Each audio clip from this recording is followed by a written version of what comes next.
Rob, we're here at UEFA HQ in Lyon. Just come out to the draw for the UEFA Under-21 Championships. Germany, Belgium. It doesn't get tougher than that. No, it's a tough group, but you know, that's why they want to play at international level. They want to play against the best players. They certainly are in Europe, and yeah, it's a tough group. But like I said, we're going to get them early doors in the fixtures as well, providing we can organise that today. That's why we're here now, to sort the fixtures out when and when to play them. So potentially we could be starting with the two fixtures, two tough games. But like I said, you've got to relish that.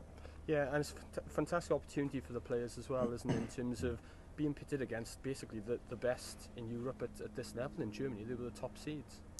Yeah, thanks for reminding me of that again, Rob. Yeah, no, it is. It's a great opportunity for the lads, and like I said, you've got to look forward to games like that. You know, we'll have a look at the venue. We'll have a look at two great games for us, for the supporters to see as well, and not only do that, but you know, to come and see what we've got coming through.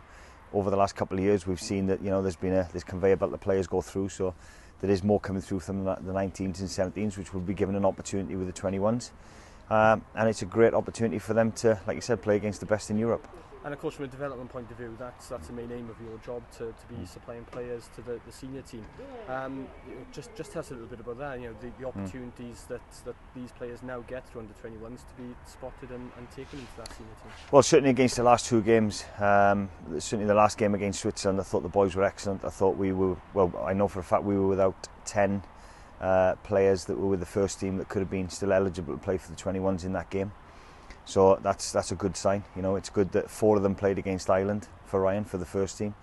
So it's important that we are developing these players and continue to do so. You know, and what's more important as well now, when the lads come away, they know that they've got a pathway through to the first team. You know, Ryan's very he's pro youth, like I said. He's not afraid to look at Matty Smith as an example, and Brooksy and Meps. You know, he's taking them, fast track them straight up with him, and he'll continue to do so as long as he's his manager. So it's encouraging for the players to see that pathway as well, and that's their incentive as well.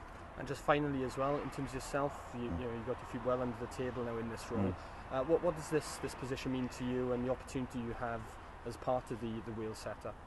Well, it's a great job, and what's rewarding is when you see the players go through, when you see the people like David Brooks that went to Toulon and you know, get player of the tournament for England. Yeah, he's now got half a dozen caps for Wales, and that's because, you know, myself, my staff, we played a part in it. We knew that if we got him in the system, we knew that he wouldn't want to leave, and that's credit to the environment that we're creating when the boys come away. People like Chris Mepham as well, giving him his opportunity in Toulon. So that's rewarding for myself to see how these players, you know, develop and then go and play first team football at international level. It's brilliant.